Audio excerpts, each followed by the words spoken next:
Tim's going to talk to us about, what can you do over the next 120 days to position yourself to relaunch your company. And so with that, I'm going to introduce Tim and turn it over to him. Thanks, Doug. I appreciate you creating the time, and thank you to all the participants for making it here today. I know this is a pretty tough situation to be in for everybody, and I'm sorry you're in this position. But my hope is to share some information with you. When Doug first called me up to do this, he asked if I could help you with a business plan, and I said, Doug, I don't think a business plan is the right play right now. Because that's kind of a forward-looking thing with what you want to do in terms of kind of ideation. Right now, it's about survival, and what we need to be able to do is survive this next few months. The beautiful thing about this, and we need to keep this in consistent perspective, is that this is not permanent. Okay, we're going to get through this, and we're going to come out of it. And what we want to try to do is position ourselves so that when we do come out of it, that we can recover as fast as possible and get back to thriving. And so my hope today is to help you not only as businesses, but as business leaders as well, get through this next few months and prime yourself to be able to take advantage of a marketplace when it turns. So with that being said, I want to share with you something that recently just came across my email from one of my former graduate school professors. I'm also an organizational psychologist. So not only thinking about business from a strategy and execution place, but also from a place of leadership. And Dr. Paul Yost, who's going to be coming out with a book on learning agility, shared that the research shows that there's some keystone things that we can do for resilience that can help us through this time. And so these are some practices that just I would encourage you to build into your daily routine as you're trying to make it through your business and through the general situation that we're in right now. One is take the stuff that's in our head right now and get it down on paper, in terms of the challenges that you're facing, as well as the opportunities that could exist. And so that's going to take some time, but the thoughts that are running through your head, get those down so that they're not just tied up inside our heads, and put them down on paper. Whether you do something with that or not, that's another story, but at least it's getting it out. Number two is building a fence. And what that means is setting some boundaries and whatnot. And what I would call this is like, pick one thing, maybe three. If you're an overachiever, like some of my students, put in some extra credit, but pick 1 to 3 things to thrive for every day, and what you're going to try to get done to move the ball forward for yourself and for those around you. The other is to move a little bit. I know when we're in staying at home and keeping safe, that it can be easy to kind of get stuck behind the computer or get into habits that aren't getting us moving, but we were made to move. And so if you can, get outside and walk for 20 to 30 minutes or some sort of exercise and whatnot.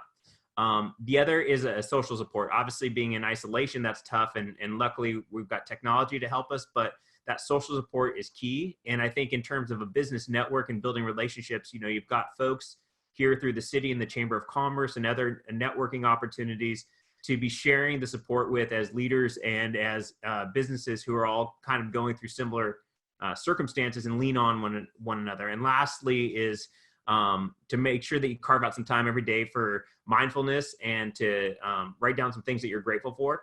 We're in a situation where, we might be fighting a war against a virus, but all we have to do is stay home, and we've got the luxury of a lot of things, and we can be very grateful for those. So some of the apps that I like for meditation there's an app called Calm. There's another app called Headspace, and those can all walk you through some of those processes to help you out. So that's just something to be thinking about as a leader.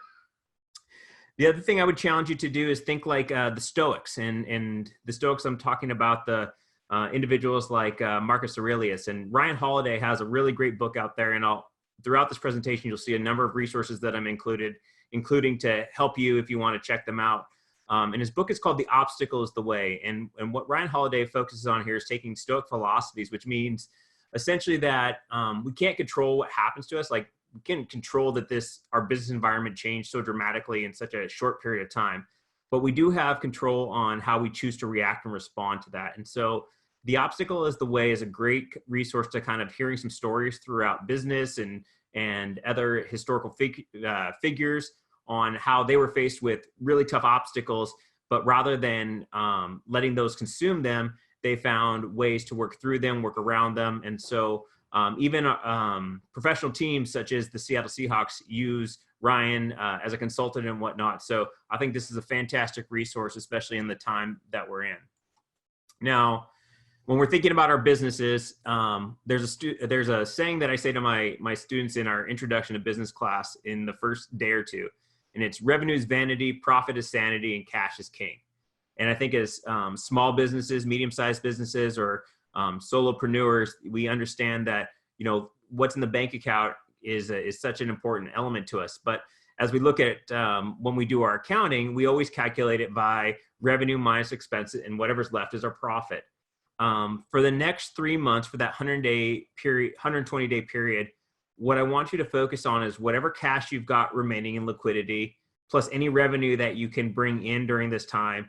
We need that to be greater than our operating expenses. And that's how the survival is going to work. And we're pretty fortunate because we've got an amazing person that's on this call right now named Taryn, and the team at the Small Business Development Center at Green River.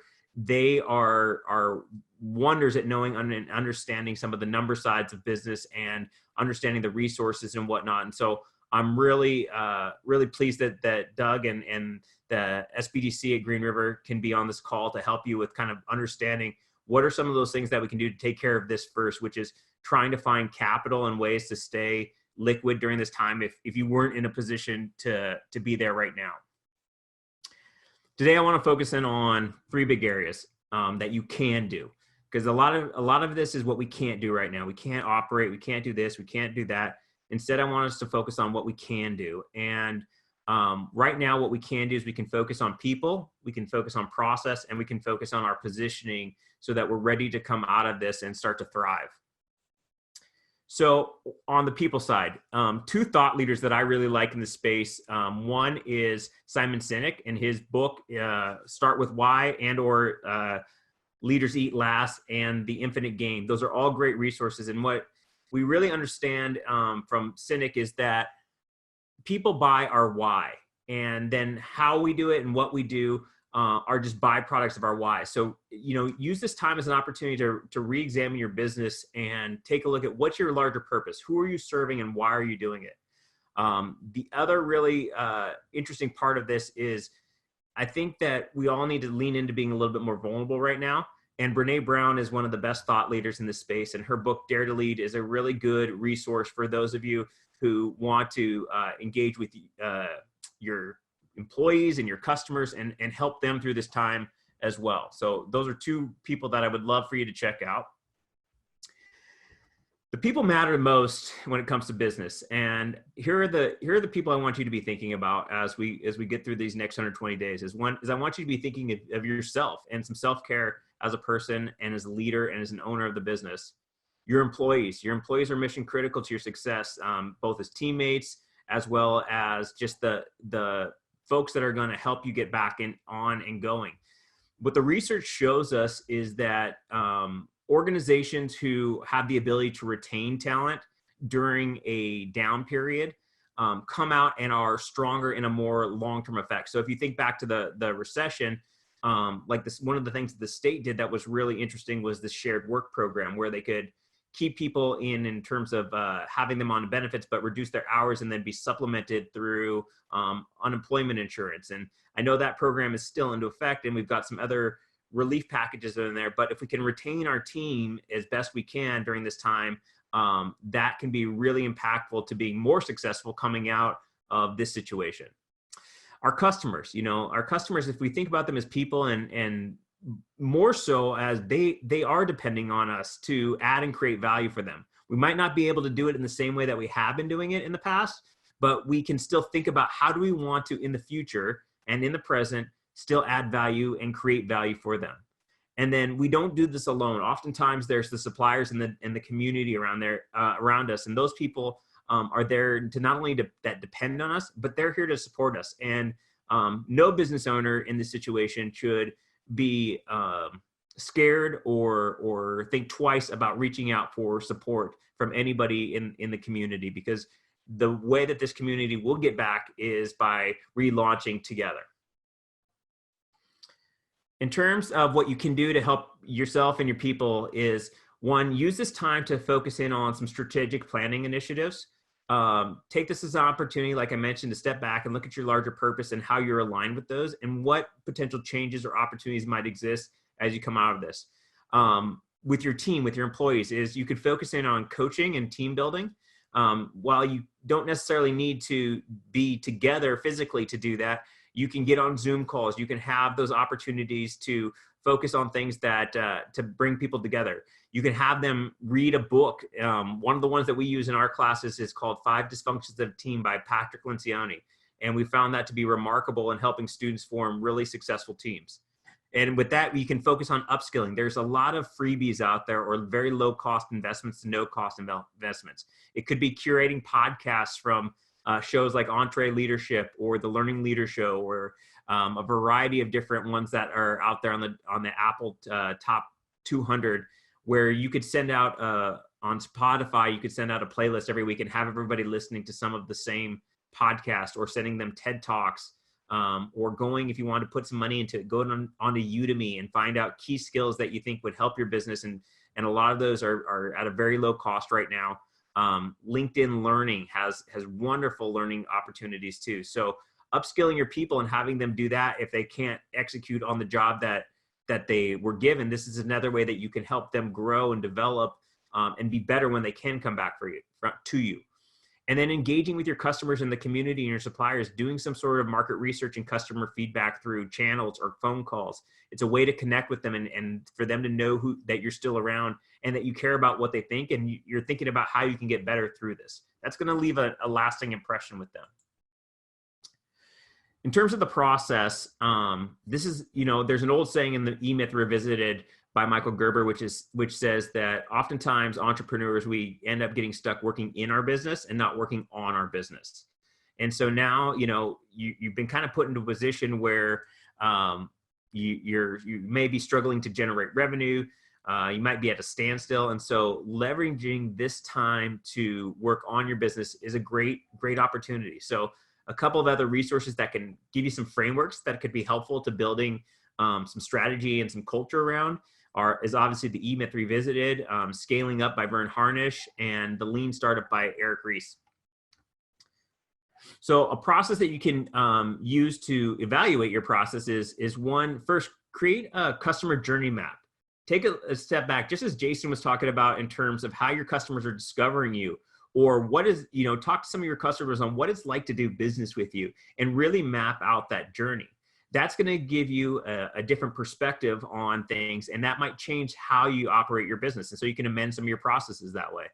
Another one is analyze your marketing processes. Look at where you're spending your marketing dollars and how well you're getting a return on that investment. And what processes are you using to get out there in marketing, and what do your customers really need and want to hear to better understand the value that you provide. Then it's about evaluating your operational processes and looking for enhancements and efficiencies. If we're going to get focused on operations and the expenses that come along with those, then we might be able to save some money, which actually in some ways can keep us going even if this lasts longer or a second wave comes, which some of the experts are predicting. It's about putting yourself back into a position where you're running your business as efficiently and as effectively as possible and makes sense for your employees, your customers, your community, and your suppliers.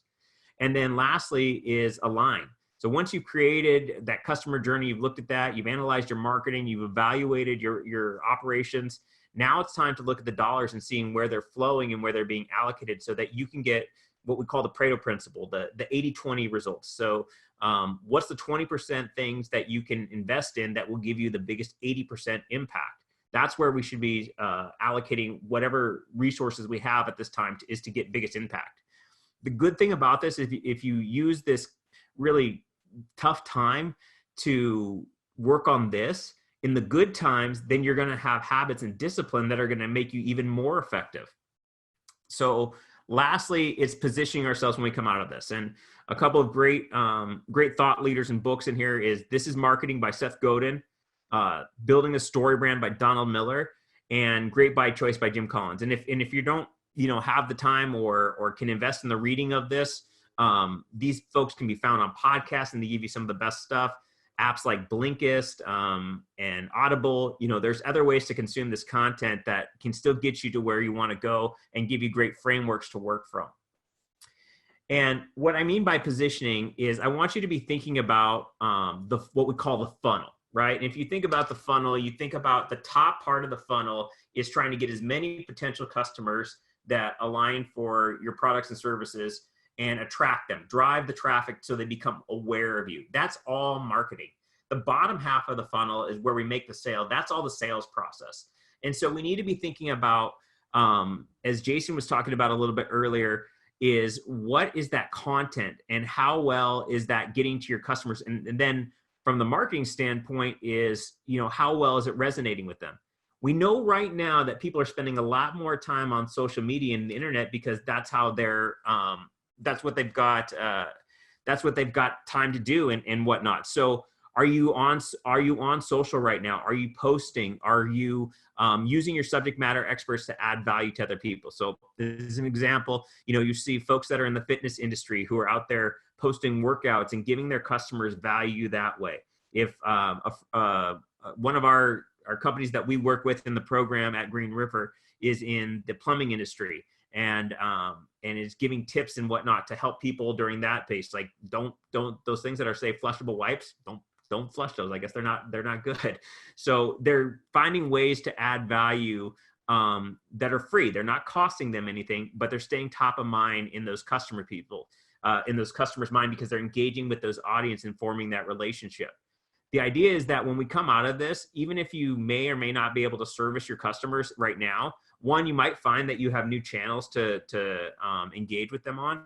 Maybe it's e-commerce, maybe it's different ways through delivery and other services that you can incorporate. But it might be just holding them in a pattern so that you stay top of mind with them and that you have a relationship with them, and that when the funnel starts to open up and we can interact with them and convert them, that you can generate revenue in a really big way coming through. So filling that funnel as much as possible. You're going to get folks that fall out of it, but the more you can stay engaged with them. So again, thinking about stuff like starting a blog, developing your social channels, podcast, video, all those different things. And I'll be honest, folks, like I'm having to do this too with some of my classes, and it's a little bit scary. It's a little bit scary to put yourself on the video or on the podcast and be worried about some of that stuff. But if we're out of our comfort zones, that's okay too, because we're going to get learning and growth, just like I promote to the students over at Green River College.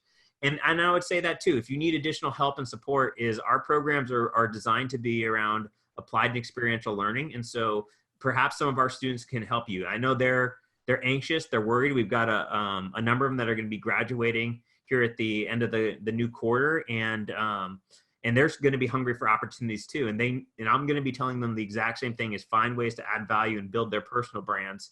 And so, if we can help you, support you through the chamber or through other channels, we're here to do that. And then, by no means am I the official talking point of the college, but I know Dr. Johnson is very dedicated to our community, that the college is still here to serve and provide some level of normalcy in whatever we can. And so lastly, I'd just wrap up by saying, we want you to continue to stay strong. We want you to continue to stay safe, and we want you to continue to stay healthy. And if there's anything Green River can to support you, please, reach out to us and let us know.